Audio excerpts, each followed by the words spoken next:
Hi everyone, today I'm going to go through the Identifies Letter programs.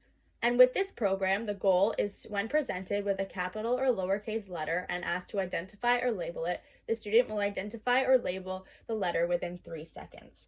This program has 10 different teaching steps, the first being that you teach the student to match uppercase letters in a field of 3 or more letters. So with this step, you can use any letter of the alphabet and vary it each time. So you'll simply say to the student, match B, the student will match B, match C, the student will match C, match R, the student will match R. Once they're able to do this with all of the uppercase letters of the alphabet, that's when you'll move on to lowercase letters. So you'll do the same thing,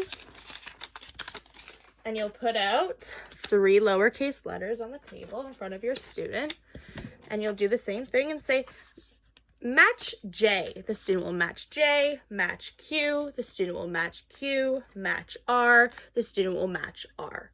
Once they're able to do that with lowercase letters, you'll then move on to step 3. And that's when you're going to teach the student to identify one set of letters. So this is when you're separating your letters into sets, and then you're going to specify each set when taking data. So this is when you'll say to the student, show me J, the student will point to J. Show me R, the student will point to R. Show me Q, the student will point to Q. Once they're able to do that with one set, you can move on to step 4, which you're teaching the student to label the letters in that set. So you'll say to the student, what letter? The student should say J. What letter? The student should say Q. What letter? The student should say R.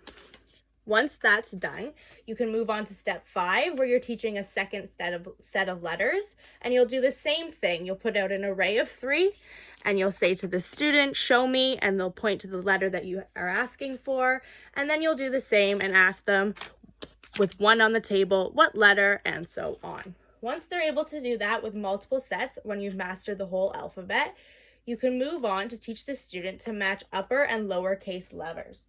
So you'll mix it up on the table and you'll put upper and lowercase, and you'll say to the student, match A, except for this time, you're going to give the student a lowercase letter and they should match it to the uppercase A, or match R, vice versa, the uppercase R to the lowercase R, and so on.